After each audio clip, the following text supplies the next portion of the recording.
unfurling from Fats Domino's left hand. Bill Haley stumbled upon it, Little Richard preached it, and Chuck Berry defined it. Rock and roll spread from the Deep South and shook up the USA. It twitched Elvis's hips, possessed Jerry Lee Lewis, and inspired Buddy Holly. But in the late 50s, it would be repackaged as pop. It was like apple pie and rock and roll. It was all right. And twisted into a craze. We're exploiting our sexuality while being fully dressed. It would be refined by girl groups. We had sex appeal. Reimagined by Motown. I said, man, this is a hit. I knew it was a hit. And soundtrack the West Coast dream.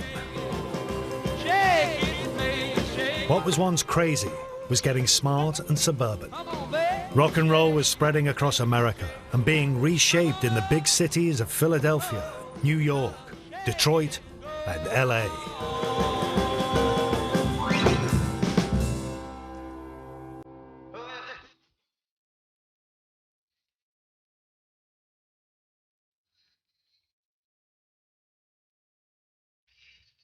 By 1959, rock and roll's originators were missing in action.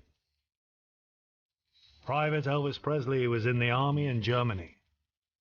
Jerry Lee Lewis was disgraced for marrying his 13-year-old cousin. And Little Richard had turned to the Lord. Hope lay in the hands of a new generation.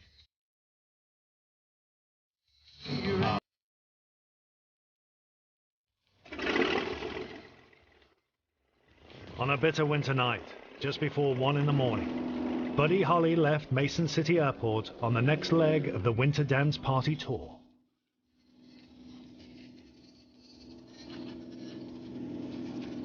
Five minutes later, ground control lost radio contact. 3 young singers who soared to the heights of show business on the current rock and roll craze were killed today in the crash of a light plane in an Iowa snow flurry. The singers were identified as Richie Valens, 17, Buddy Holly, 22, and J.P. Richardson, known professionally as the Big Bopper. I'll be all right.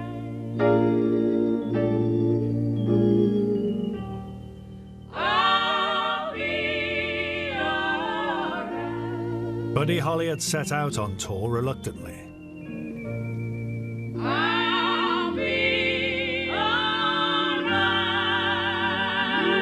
He faced legal problems and needed money, having recently split with his band, The Crickets. The night Buddy got killed, it's a terrible feeling. And it made me wish I'd have been there, because I think maybe I could have talked him out of getting on a plane at 1 o'clock in the morning in a snowstorm. So that's just a little guilt for not being there, you know.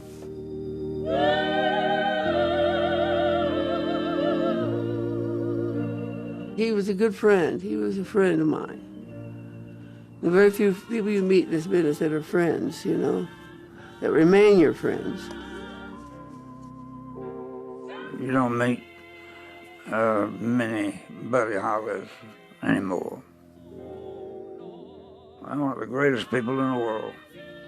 I really thought a lot of that kid. Anytime you lose a talent like that, everything suffers.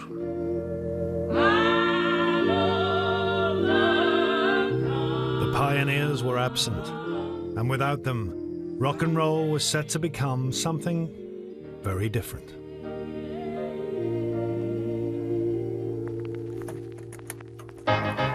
Boss with the big hot sauce, and ladies and gentlemen, when you go hang out with the Gator with the heater, where do you want to go when you're going to rock and roll with the big boss, with the big hot sauce? Where are you going to go?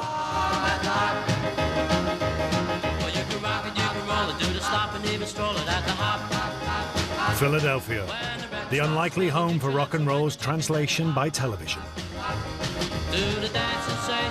Television ownership exploded in America from 9% of homes in 1950 to 87% by the end of the decade.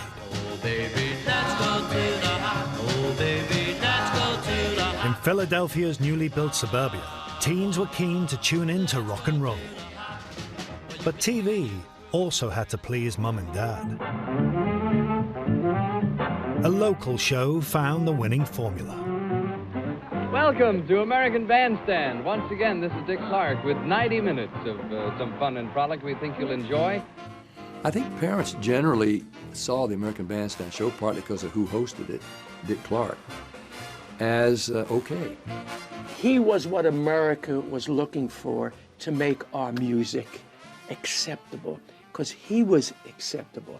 Okay, the song is by Fats Domino. It's fast. If you'll take that side, you folks take the middle. Here's the big beat.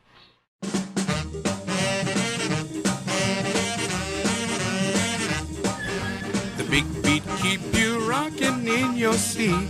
From 1957, American Bandstand was beamed from this tiny Philadelphia studio across the United States.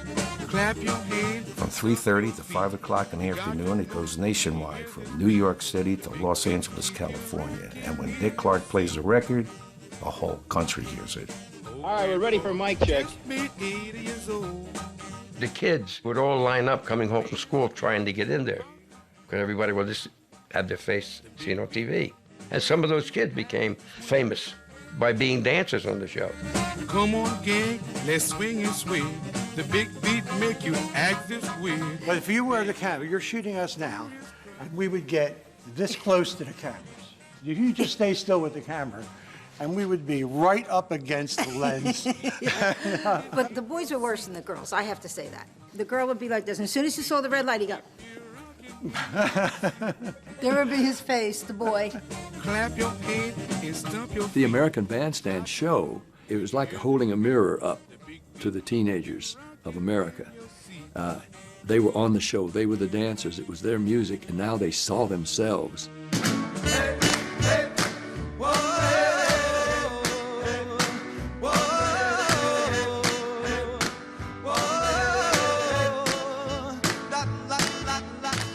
Dick Clark was very strict about our dances. He only preferred us to do the slow dance, the jitterbug, and the cha-cha. And if you went on a weekend to a dance and there were some black kids dancing their dances, we would bring it to bandstand, and Dick Clark would not allow us to do it because it just wasn't clean enough.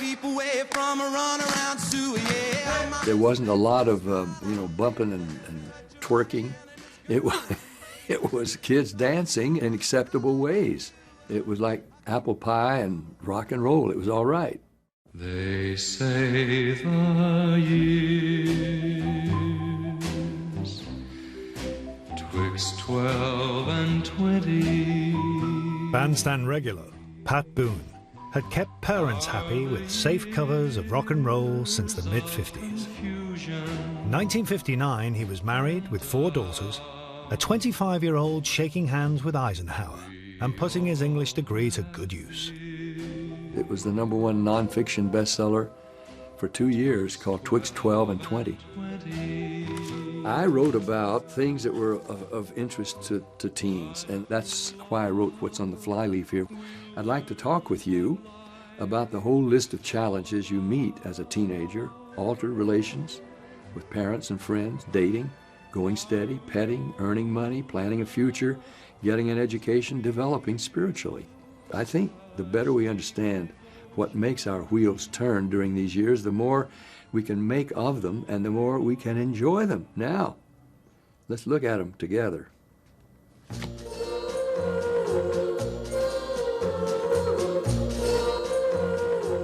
The music business did not want to be dependent upon a genius.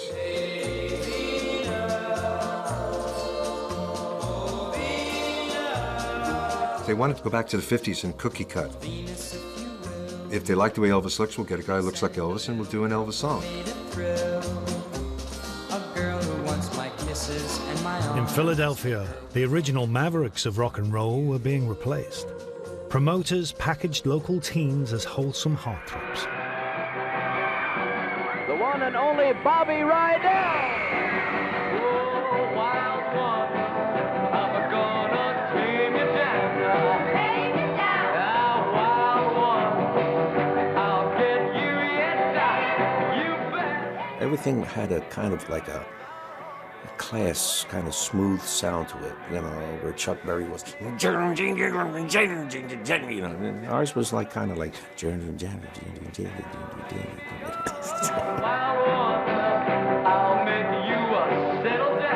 you want to put it into a rock and roll genre, I would say Wild One, you know, was probably my best attempt at rock and roll.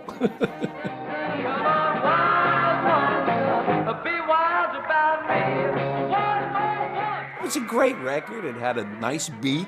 You could dance to it, and the kids loved it. And it became my first million seller. But lyrically, come on. I mean, we're not talking, you know, Gershwin here.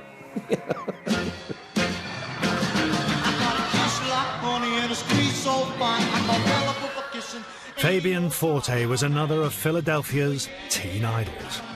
Oh, hi there. You know, so many wonderful things have happened to me in a short space of time, thanks to you. He was spotted by his manager at just 14 years old, sitting outside on his doorstep. And I guess he saw something in my face, my being, that he'd like that look for the rock and roll business. Fabian's dreamboat features were the perfect raw materials. He was greased, groomed, and marketed as the ultimate teen idol. In the beginning, it was like puppets. I was like a puppet.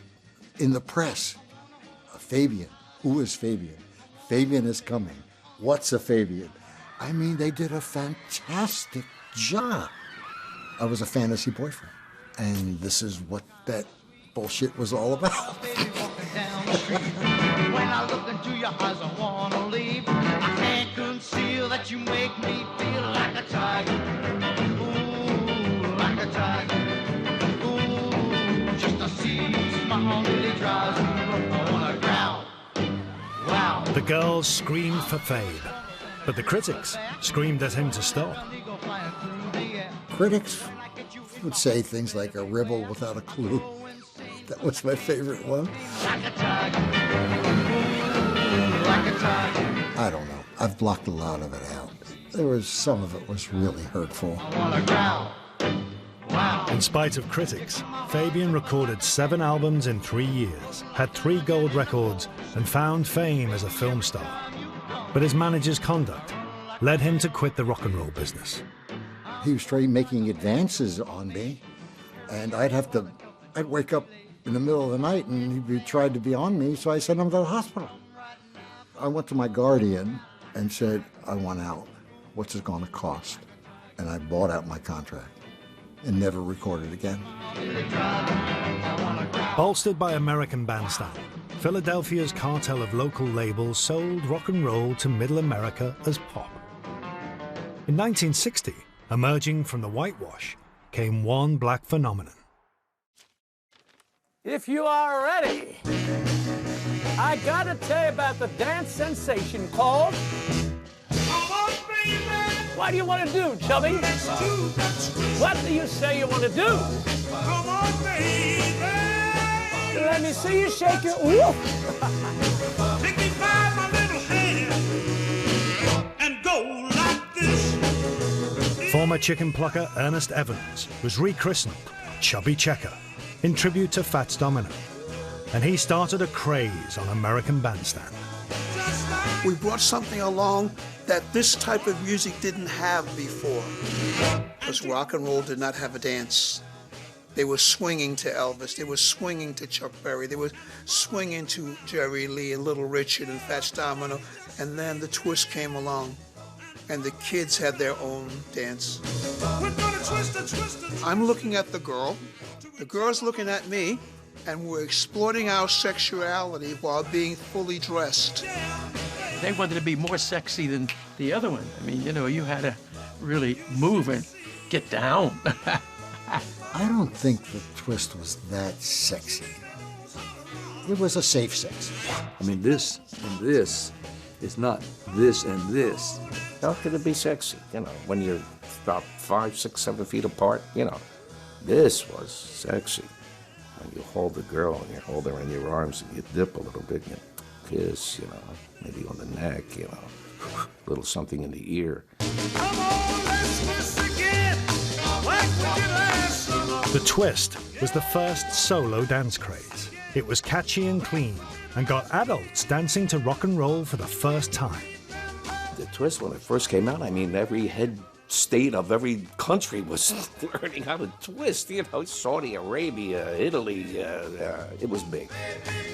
The Queen of England was trying to learn how to do the twist. I made that up, but I bet she was. It's still spreading. It's still here. How far has the telephone gone?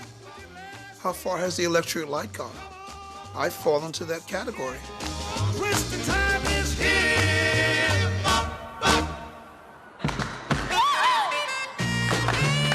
Philadelphia tamed and domesticated rock and roll. It had America transfixed with television, mooning over teen idols, and got the whole world twisting. In 1960, there were few rock and roll originals, but one man stood out from the crowd. Dum dum dum dum doo-wah. Ooh, yeah, yeah, yeah. I asked Elvis, I said, Elvis, if you had to pick and choose one of your favorite singers, who would it be? And he thought about it. He thought about it for a second. He said, Roy Orbison. Only the lonely. Just days before Elvis recorded Are You Lonesome Tonight, Roy cut Only the Lonely in the same Nashville studio. Only the lonely. He turned teen heartbreak into pure tragedy. Roy came from a little town called Wink in West Texas. Have you ever been to West Texas? West Texas will influence you. It's wide open spaces, miles and miles and miles.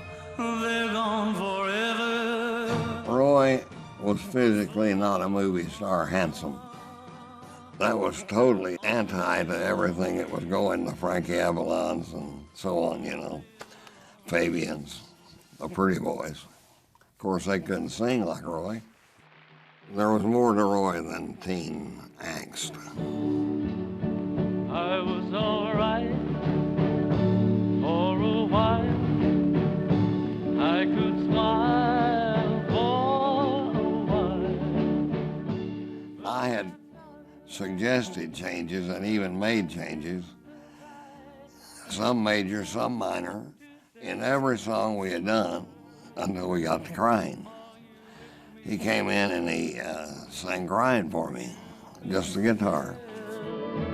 That I'd been crying over you, crying over you. I said, wow, there's only one thing wrong with it, Roy. He said, what? It's not out yet. And he said, you don't want to change anything? I said, no, sir. And that's as perfect a song as I've ever heard.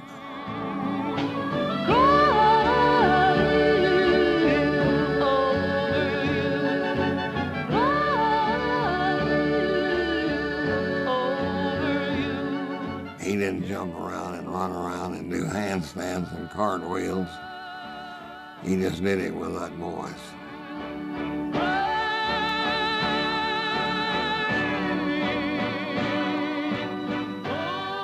I still miss him.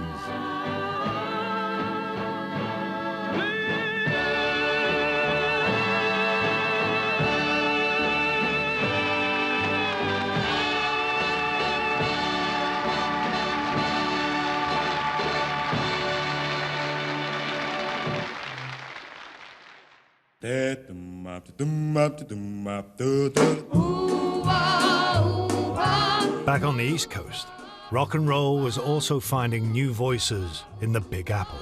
Why do fools fall in love? Why do birds sing so gay? And lovers know when to break the day. Why do they fall in love? Girls had been the subject matter, not the stars in rock and roll's first flush.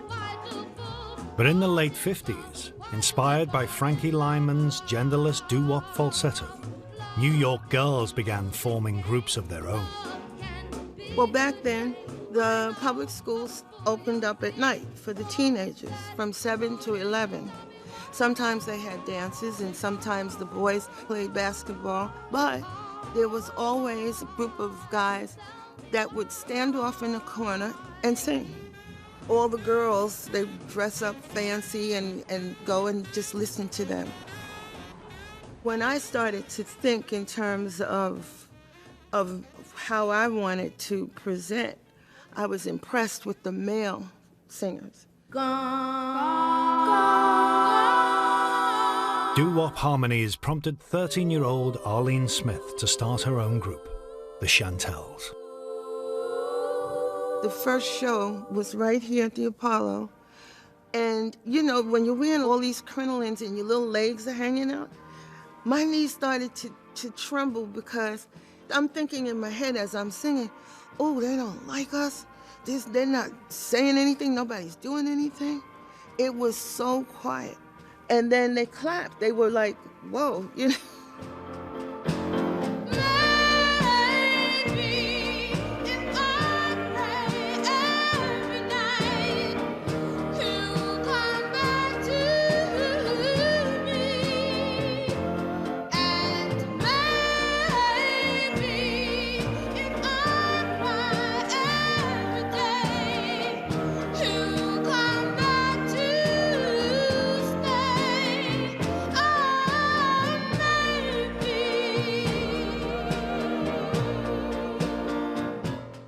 There was nobody singing anything like that. And of course, being an adolescent, you had a lot of feelings. Your sexual stuff is trying to surface. You don't know who you are. You still taking orders from parents. You still have curfews. You know what I mean? So there's a lot of things going into that intensity.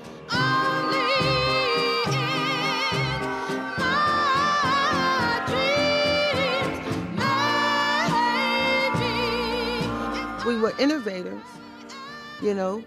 We opened up the possibility, and that's really all you need. Then you have a whole bunch of people coming through.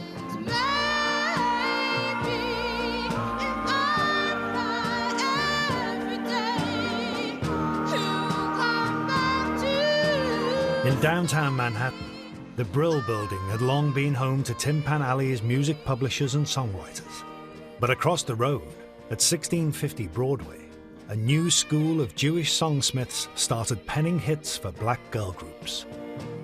It attracted young teenage writers for the teenage market.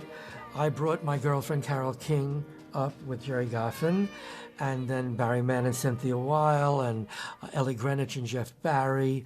And we had little cubicles. We would write from 10 in the morning till 5 in the afternoon, 5 days a week. I was 18. I think Carol was about 17. It was the first time that teenage writers were writing for teenage audiences. Tonight you're mine completely. You gave me your love so sweetly. Tonight the light of love is in your eyes. But will you love me tomorrow? In the autumn of 1960, Jerry Goffin and Carole King had just one night to write a new hit for East Coast girl group the Shirelles. Their song gave rock and roll a female voice. We were the very first black female vocal group to have a #1 record. I'd like to know that your love. Jerry Goffin wrote the lyrics. Carol didn't write the lyrics, she wrote the music. I like that, yeah, but it's got to be harder, you know. When we write the lyric to it, it'll be different, you know what I mean? And it's a very much a young woman's or any woman's attitude towards having sex. I never thought of it in those ways at all, you know. I still had the mind of like a young person, you know. I wasn't thinking in terms of, you know, will you still respect me in the morning? The fear of a woman, will you come back? Is this the one night only? Will you love me tomorrow? I thought it was a groundbreaker.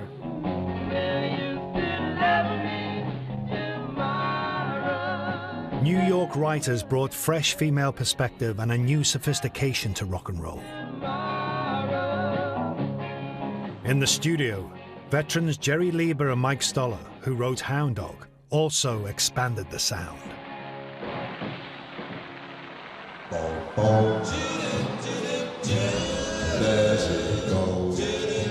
I started playing this figure. It was sort of, you know, Borodin or Rimsky-Korsakov. Anyway, Jerry heard what I was playing. He said, "Oh, that sounds like violins." I said, "Hey, why not? Let's try it."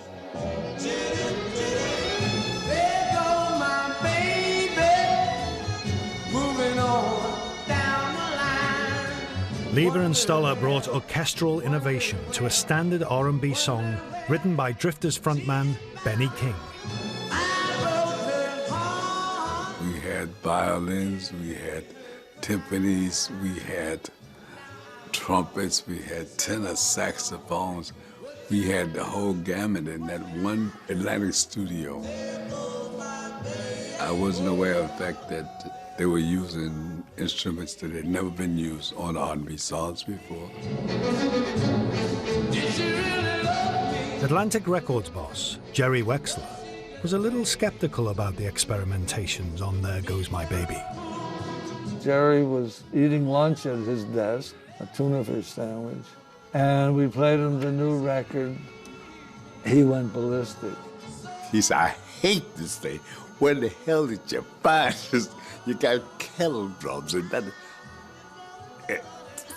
The tuna fish was splattered over the wall. He said, "You're flushing our money down the toilet. What is it? Sounds like 3 stations are playing at the same time." But eventually they released it on the back of something else. It became #1 R&B, #1 pop.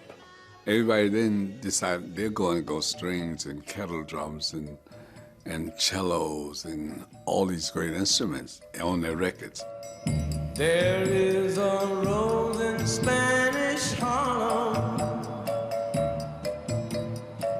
Leiber and Stoller's widescreen production inspired one ambitious kid in LA.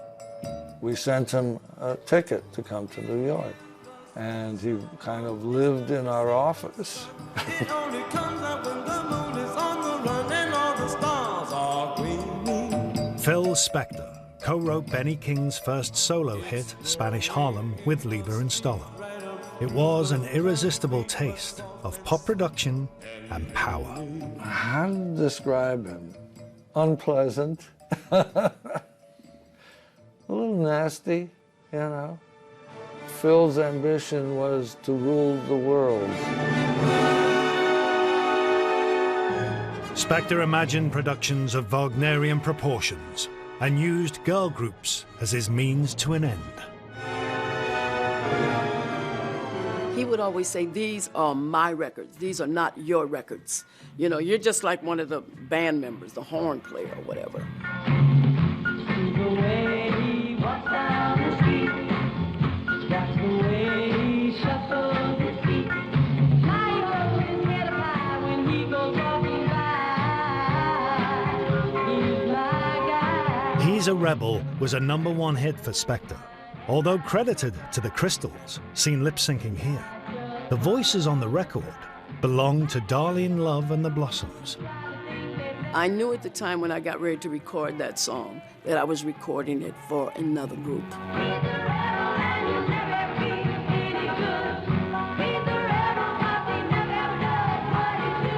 I thought I sounded good and the record was good, but I didn't think a record like that was going to sell. But then when it was a hit, then I wanted everybody to know it was me. After the success of He's a Rebel, Darlene Love signed with Phil Spector. Every evening when the sun goes down. She presumed it would be her name on their next recording, He's Sure the Boy I Love. I was driving home one day, and I heard the record come on the radio as the Crystals. Not only was I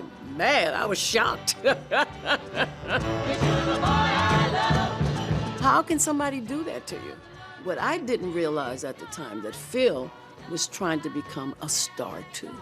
He really wasn't interested in making his artists bigger stars. It was about making a name for himself.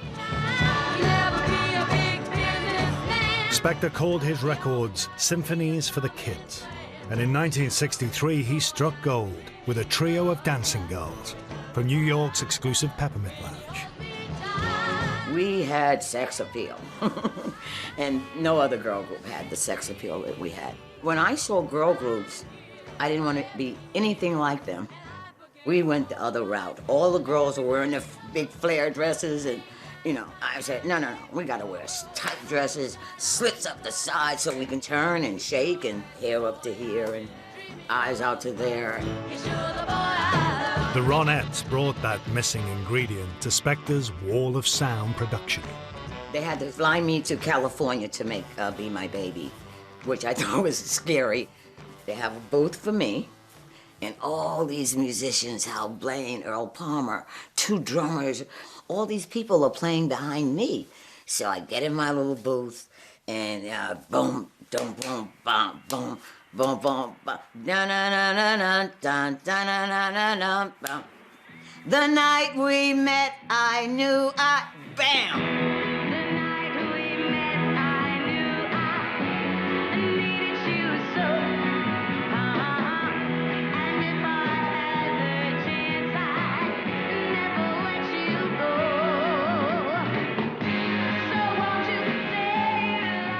Be My Baby saw teen America fall in love with rock and roll's first bad girls. It was Spector's love letter to the girl he'd marry 5 years later and hide away in a Hollywood mansion.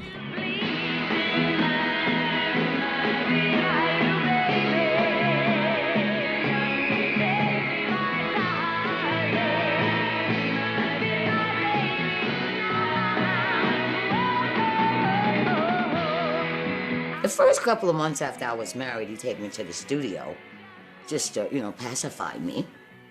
But when I figured I wasn't making any records, it was like taking candy from a baby, because he knew I loved it. And it was like, here, I'll give you a little bit of the candy. Now I'm taking it back. All of it.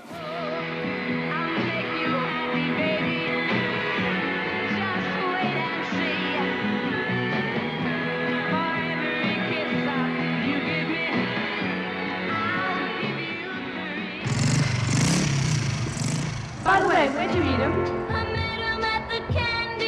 They wore boots. They wore black. They wore white blouses. They wore black vests or black leather jackets. They were tough girls. Leader of the pack. They were the girls who were going to pull your earrings out if you got in a fight with them.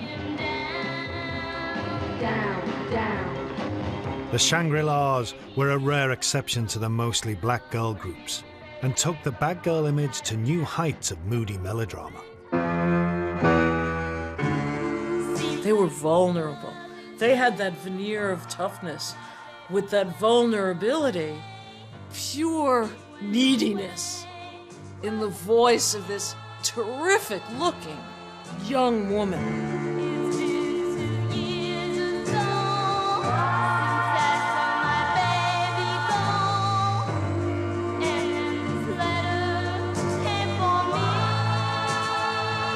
They gave us as teenagers another view of how a woman could behave.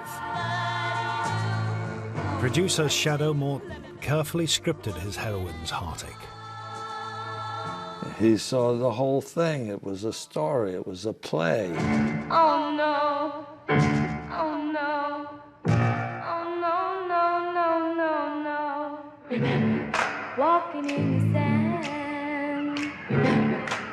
He created these little teenage dramas. They were soap operas for kids.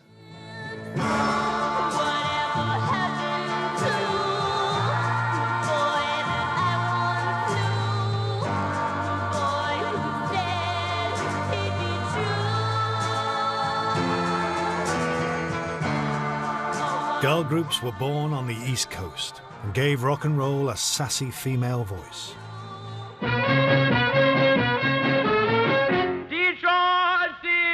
Meanwhile, in Detroit, one black entrepreneur was shaping the raw materials of rock and roll into a production line. One of the unique things about Detroit was the factories. So that means that the people, no matter where you arrived in the North, seemed like you ended up coming to Detroit because that's where the jobs were. By the 1950s, Detroit was the beating heart of America's automobile industry. Its population had soared to almost 2 million as Southern blacks flocked to a city that oozed potential for advancement. The whole black middle class has expanded. We get our black elected officials are coming into play. All these blacks are beginning to get a certain amount of power. And all of this is inspirational. Berry Gordy Jr. was a talented songwriter from a business family. He'd worked the line for $86 a week, and, like Phil Spector, he wanted to turn rock and roll into mass production. Working in the factories gave him a lot of ideas because of the entrepreneurial zeal that he possessed, and then recognizing all his energy and talent around him and how you can bring it all together in an assembly line fashion based upon his work experience at Ford Motor Company, and then, boop, there it is, the company comes into existence. Let me take you back to the very beginning, ladies and gentlemen. Originally on the Anna label, a fellow by the name of Barrett Strong. This was the first hit for Berry Gordy. In 1959, Gordy recorded Money at a house in West Grand Boulevard. He called it Hitsville, USA. The best things in life are free, but you can give them to the birds and bees. I need fun. That's what I was just 14 years old. I was broke. I was a young guy, wanted to help my parents. My father was a hard-working man. This man worked every day of his life at a rubber factory. I just need some money right now to help my parents get a nice house and help my father get out of the factory. That's what I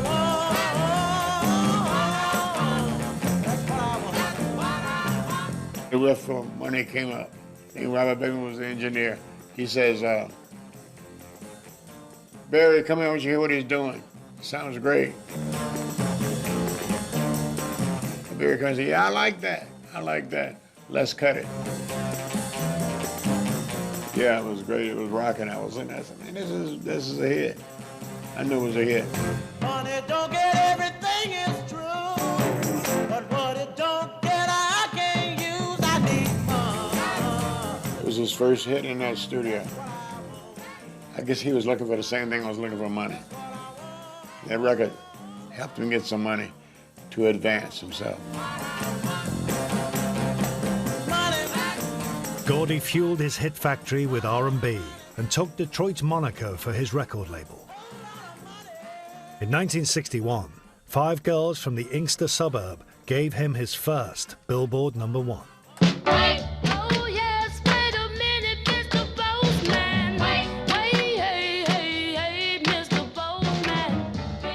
It brings back a lot of old memories because we were only 16 years old.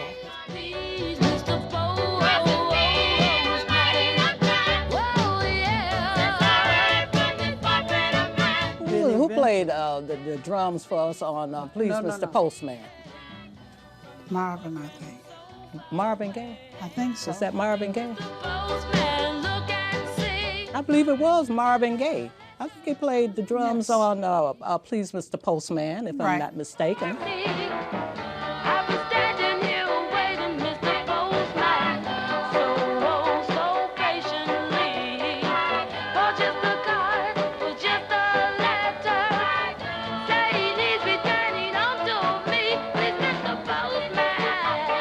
Please, Mr. Postman was the first record I promoted for Motown Records.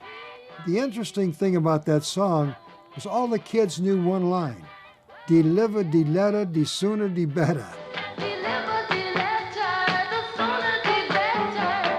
So when I met Berry Gordy, I was talking to him, I says, it's interesting about that song, Berry, that all the kids know that one line. And he said, Russ, Remember these words. That's the hook in that song. It reaches out and grabs them.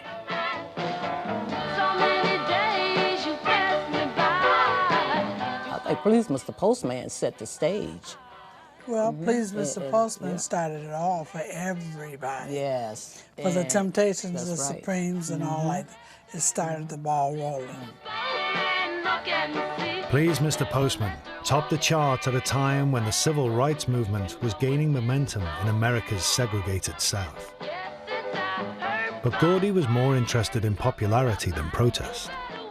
Berry Gordy made music for the masses. He didn't care about whether they were white, black, or polka dot. He just made, music that he thought would sell. His favorite word was commercial. Barry was open. He had big ears. So he was interested in all these different dynamics and how to begin to appeal to each one of those audiences out there and make something that could be marketable and purchasable across the globe. Gordy rolled out the records like Model T Fords. Motown's black-owned business reimagined rock and roll and presented the new aspirational face of black music, the sound of young America.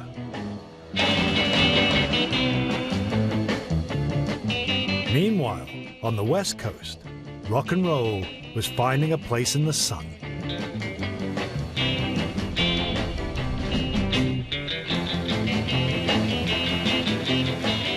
A bunch of aspiring amateurs from Tacoma stumbled upon a soundtrack for America's emerging West Coast lifestyle.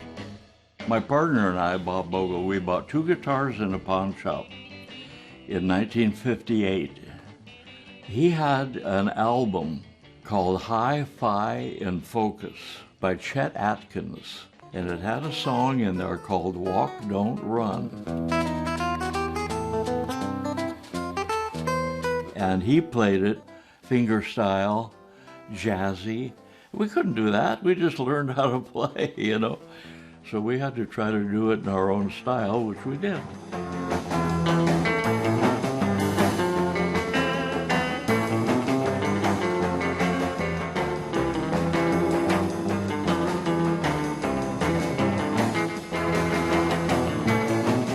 The record came out, I think, sometime in July, which was a good time, summertime, beach time. But for an instrumental, we got to number 2 and stayed there for about 3 months. In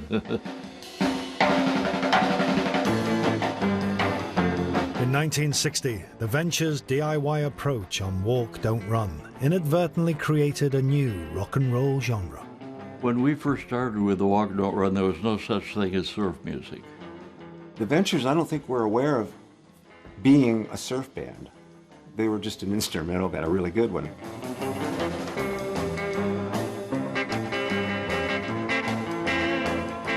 We all went to the school auditorium on Friday and Saturday nights to see these spectacular surfing movies. There was no narration or anything, so we used the Ventures as background music for the surfing movies. They became a surf band, unbeknownst to them. It was about a lifestyle, freedom, liberation. These people lived at the beach. They smoked some sort of mysterious substance. They gathered around a fire like tribal people, what you read in Lord of the Flies. And for sport, they went in on a board and surfed the waves. It was free power.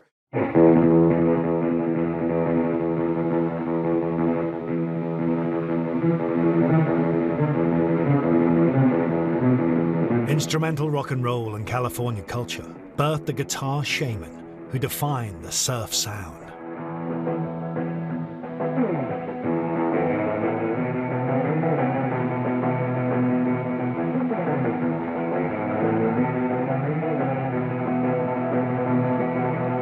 First of all, Dick Dale played like this, backwards. He actually brought in that double picking style, like.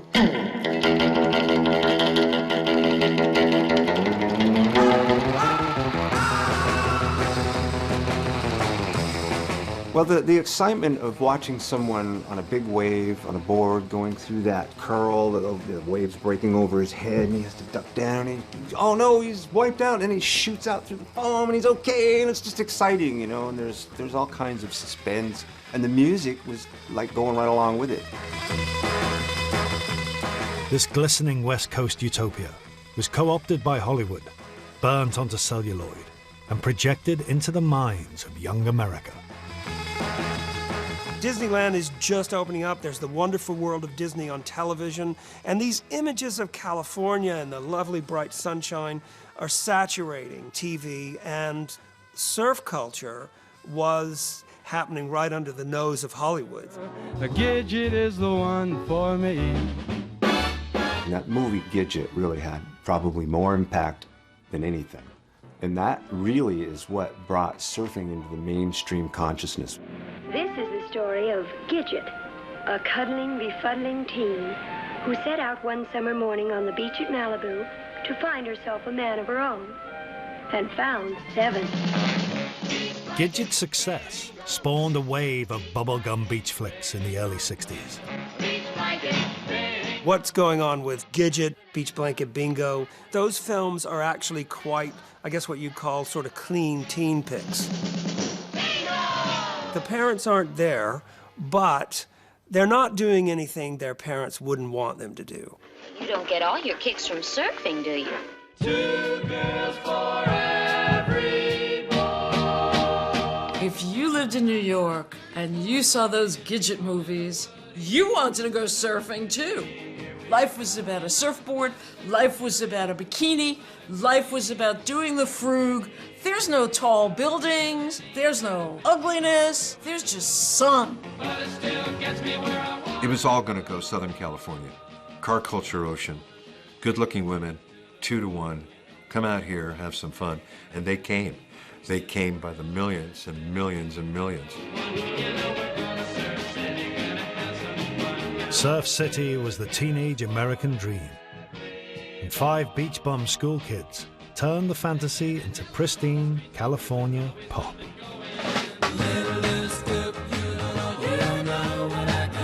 Hey, let's go for a ride with the Beach Boys.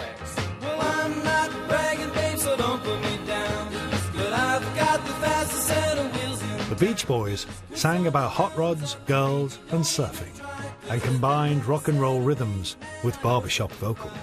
My little blue scoop, you don't know what I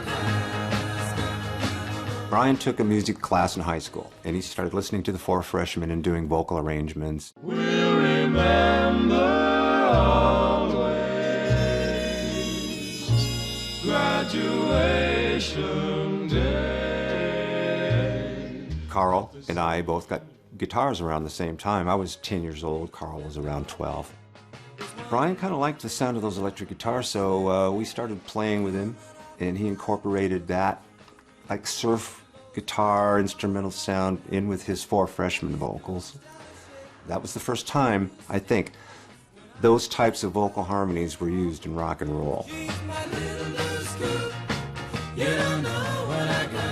The Beach Boys took high school harmonies, mixed them with a Chuck Berry classic, and in 1963 wrote America's surf anthem. The record Surfing USA was originally a record by Chuck Berry called Sweet Little 16. It was on his album Chuck Berry's on Top, which we loved. They're really rocking in Boston and Pittsburgh, PA. Brian just adapted that song to put the words to Surfing USA. They both versions named all the cities and everything, so we thought that would be clever. If everybody had an ocean across the USA, then everybody'd be surfing. Chuck Berry wasn't really happy with that version of his song because, first of all, I believe that his name wasn't on the record. You'll catch him surfing at outside Ventura County. I know it was eventually resolved, but I believe Chuck was pissed about that, rightfully so.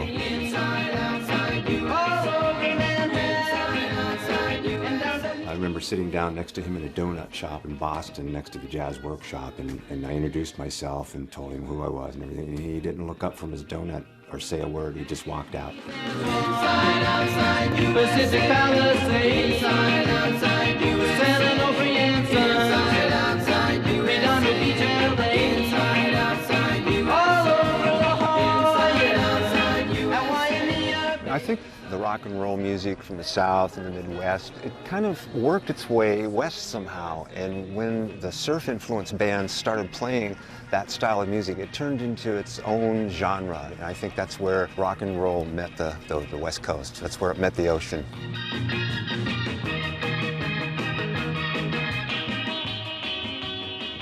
By 1963, rock and roll had spread so far it was in the sea. The Beach Boys, Motown, Phil Spector, and Roy Orbison had only begun their musical journeys. But teens were going steady, and most of American pop now seemed prematurely old. I love you. No use to pretend. When that's all the fare that you have, you know, you'll eat shit muffins and say they're good, you know, if that's all you got, you know. In January 1964, Bobby Vinton was at #1 crooning this song, which had previously topped the charts way back in 1945. There, I've said it again. I tried to. But in February, aliens from across the ocean replaced Bobby at the top of the charts and reignited the kids in America.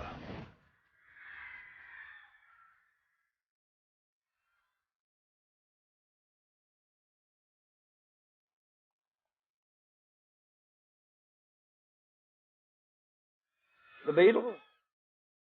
Tough group, man. More or less stirred up a stink, didn't they? I knew there was a bunch of us in trouble when they come out.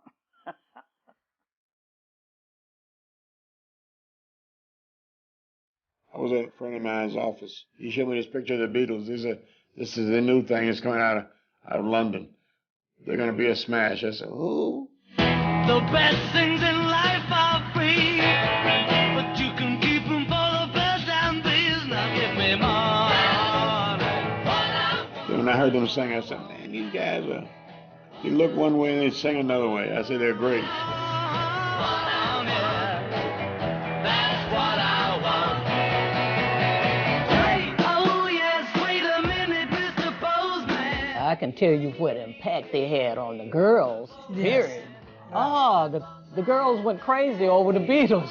Right. The Beatles landed in America long-haired, at ease, unique, and self-assured. They think your haircuts are un-American. Well, it was very observant of them, because we aren't American, actually. Oh yeah, I'll tell you something. They covered Motown and R&B, but it was their string of self-penned hits that transformed rock and roll into Beatlemania. Its most extreme form, of course, is a kind of out-of-control teenage excitement, a kind of group worship of idols who are different, non-conforming, and who have a lot of musical appeal and a lot of sex appeal. And, of course, there are 4 of them, which makes them 4 times better than any other teenage idol we've had in the past. We needed that shouting on. I mean, all you could hear on the radio was Bobby this, Bobby that, Bobby who, and Bobby, it was all Bobby, you know, singing songs that was a long way to be in rock and roll. And it kind of got me disgusted when the Beatles come out after the end of the Bobbies. Did it hurt us? Yeah, absolutely. You know, because every radio station in the world was playing everybody who was coming from Britain at that time. Suited and booted, British bands arrived en masse. Rock and roll was suddenly tribal. It was about being young, cheeky, and in a gang. Herman's Hermits, the Beatles, Dave Clark 5, Bamford Man. All of a sudden, very few American artists are getting the play. I said the joint was rocking. In June 1964, with Chuck Berry records in hand, the Rolling Stones went to the source and recorded at Chess Records. They came and recorded in Chicago, and that blew me away. It was the first long-haired guys that was really around. It was the first guys that saw drink whiskey out of a bottle, you know. Didn't sound so sweet. I had to take me a chance. And I drove Brian Jones back to the hotel, and people were screaming homo because he had the long hair. In Chicago, that was like weird. I remember at a red light.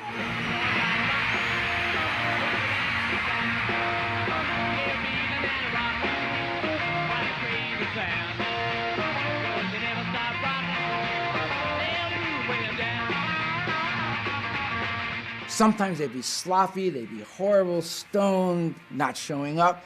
Some nights they'd become one. When I want to enjoy some black music, I just turn the Stones on because they do us better than most people do us. Then he starts singing, I can't get his big lips out like some black guy, can't get no satisfaction. And I tried, and I tried.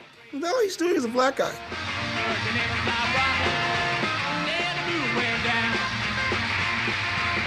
They discovered the blues and chess and early rock, really just, they were like I think they discovered it stronger than American kids. The Stones weren't the only Brits to remind America of rock and roll's roots. Five Geordies, the Animals, growled the tale of a Storyville brothel and looked south to where it all began. There was a house in New Orleans. They called the rising sun. And it's been the ruin of many old boys. And God, I know I'm one. Well, the guys who originally said, I'm gonna rock you, baby, rock you all night long, they weren't talking about a child in a crib. I'm gonna rock you, baby, rock you. No, it was sexuality. It was sex. Gambling man down in New Orleans. Their best music, their culture was lying around. We put our hands into the collective garbage bin in America and pulled out this thing called rock and roll. I mean, we were preaching it. We were preaching rock and roll. It became our new religion in a way. In New Orleans, they call the rising sun. Rock and roll's shape had shifted, and its attitude was reborn. Suddenly, the kids were screaming again. In God, I know I'm one. The morals are dangerous. That's all I know. And you can't get away from it. You can't clean it up because it's dirty to begin with.